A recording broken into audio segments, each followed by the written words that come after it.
મિત્રો આપનું દિલથી સ્વાગત છે અમારી દિલની વાર્તા ચેનલમાં। આજે અમે તમારા માટે એવી અદ્ભુત અને રહસ્યમય સ્ટોરી લઈને આવ્યા છીએ જેને સાંભળીને તમે ખરેખર ચોંકી જશો।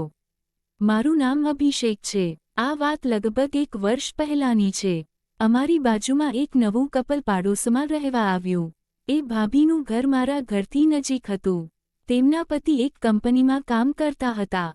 તે કંપનીમાં કામ કરતા હોવાથી કંપનીના લોકો તેમને દર મહિને કામ માટે અહીં ત્યાં મોકલતા હતા।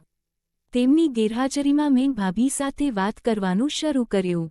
તેઓ અમારા વિસ્તારમાં નવા હતા, તેથી તેમને અમારા વિસ્તાર વિશે વધુ ખબર ન હતી। તેમના પાડોશી હોવાથી હું તેમને મદદ કરતો હતો। ભાભીજીને જ્યારે પણ બહાર કોઈ કામ હોય ત્યારે તેઓ મને ફોન કરતા। ક્યારેક તે મને શાકભાજી લેવાનું કહેતા, ક્યારેક કરિયાણાની વસ્તુઓ લેવા માટે ફોન કરતા। તેમણે મને એક ઉપનામ આપ્યું હતું। તે મને ઉપયોગી કહીને જ વાત કરતી હતી।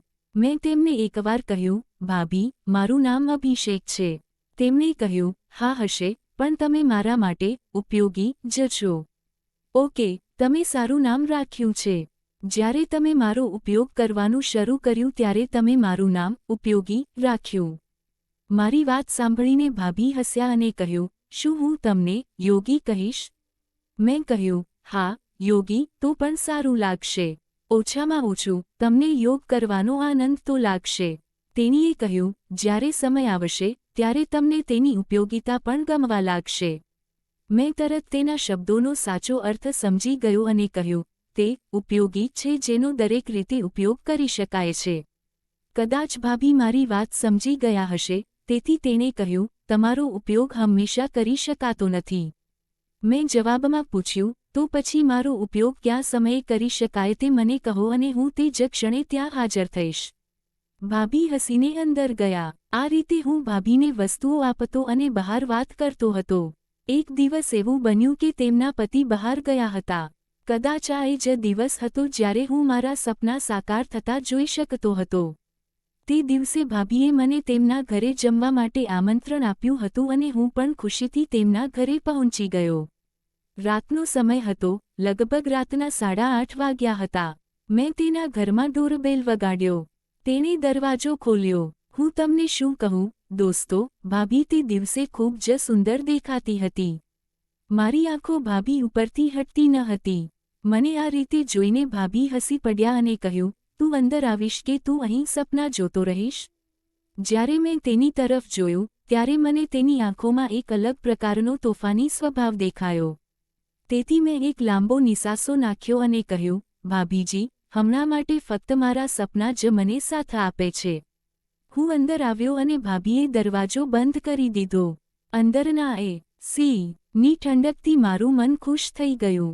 મેં હવામાં હાથ ફેલાવીને બોલ્યો, આ તો લાચારી છે, ભાભીજી। ગબ્બરસિંહ મારા હાથ કાપી નાખશે। ભાભી મારી સામે જોયું ને કહ્યું, કે ગબ્બરસિંહ કોણ છે? મેં કહ્યું, કે ગબ્બરસિંહ તમે છો, ભાભી જાન। મેં જાણી જોઈને તેને જાન કહ્યું, જેના પર ભાભીએ તરત જવાબ આપ્યો, સારું, હવે હું પણ જાન પ્રિય બની ગઈ છું। મેં કંઈ કહ્યું નહીં, હું ફક્ત તેમને જોઈને હસવા લાગ્યો। ભાભીએ કહ્યું, ક્યારેક તું મને ગબ્બરસિંહની ગર્લફ્રેન્ડ કહે છે અને ક્યારેક તું મને જાન પ્રિય કહે છે। મને નથી લાગતું કે તારા ઈરાદા સ્પષ્ટ છે। મેં કહ્યું, તમે હજુ સુધી મારા ઈરાદા જોયા નથી, ભાભીજી। તેણીએ કહ્યું, અને મને એ ઈરાદા ક્યારે જોવા મળશે? મેં કહ્યું, શું તમે હમણાં જ બધું જોવાનો ઈરાદો ધરાવો છો અને તમે મહેમાનોને ઘરે આમંત્રણ આપ્યું છે? શું તમે તમારા યોગી વ્યક્તિનું કોઈ આતિથ્ય નહીં કરો? ઉપયોગી શબ્દ સાંભળીને ને તેણી હસીને કહ્યું, હા હા, મને કહો, ઉપયોગીજી, તમારા માટે શું સેવા કરી શકાય? મારો મતલબ છે કે તમે ભોજન પહેલાં શું લેવા માંગો છો? મેં કહ્યું, કે મને કંઈક ગરમ આપો જે માખણ જેવું હોય। તેણે કહ્યું, કે ગરમાગરમ મારી પાસે સિવાય કોફી, કોલ્ડ ડ્રિંક છે પ્રિય। મને કહો કે તમે શું પીવા માંગો છો? પછી મેં કહ્યું, કે મને એક પીણું આપો, ભગવાન તને ખૂબ જ ખુશી આપશે અને તમારો કિસ્સો પણ ભરી દેશે। ભાભીએ કહ્યું, કાશ ભગવાન મારી વાત સાંભળે, અને મેં તેની તરફ જોયું। પછી તેને ઝડપથી કહ્યું, તો તારી ભાભી તને ગરમાગરમ પીણું પીરસે છે। આટલું કહીને ભાભી અંદર ગયા અને 5 મિનિટ પછી તે બ્લેક ડોગની બોટલ, પાણી અને નાસ્તો લઈને પાછા આવ્યા. મેં બધું ટ્રેમાં જોયું અને ખુશ થઈ ગયો. ભાભીએ બધી વસ્તુઓ ટેબલ પર રાખી અને તે મારી બાજુમાં બેઠા. બોલ્યા, હા, ઉપયોગીજી, એક પેક બનાવો. મેં 2 પેક બનાવ્યા અને ભાભી તરફ જોયું. તેણીએ ગ્લાસ ઉપાડ્યો અને ચીયર્સ કર્યું અને તેના હોઠ ઉપર મૂક્યું.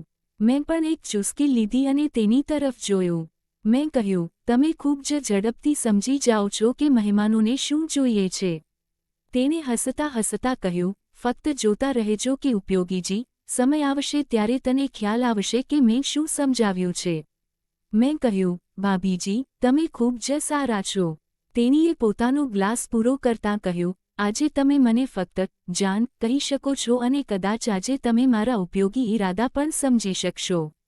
આ સાંભળી હું સ્તબ્ધ થઈ ગયો. મારો ગ્લાસ પૂરો કરતી વખતે મેં પૂછ્યું, ભાભી, તમે શું કર્યું ગ્લાસમાં પીણું ભરતી વખતે? તેને ફરીથી કહ્યું કે જે વાત છે તે તમે સાંભળી હતી. હવે શું હું મારી જાતને કાબૂમાં રાખી શક્યો નહીં? મને લાગ્યું કે હવે થઈ ગયું છે અને તે મને તે લેવાનું કહી રહી છે, તો હું પહેલાં તે લઈશ. થોડીવાર પછી ભાભીજીએ કહ્યું, હવે મોડું ન કરો, ઉપયોગીજી, અને આજે મારી બેગ ભરો. મેં કહ્યું, હા, ભાભીજી, હું તમારી બેગ ભરવાનું વચન આપું છું. પછી બધું ખૂબ જ સુંદર રીતે શરૂ થયું. અડધા કલાક પછી અમે ફ્રેશ થયા અને ભાભીએ કહ્યું, ઉપયોગી, તમે હવે મારા માટે પતિ જેવા છો. મને આશા નથી કે મારે તેમનાથી બાળક થશે, પણ હવે તમે આ કામ કરશો. મેં કહ્યું કે, ભાભીજી, તો આપણે ઘણીવાર મેચ રમવી પડશે. પછી ભાભીજીએ કહ્યું કે, હું તૈયાર છું.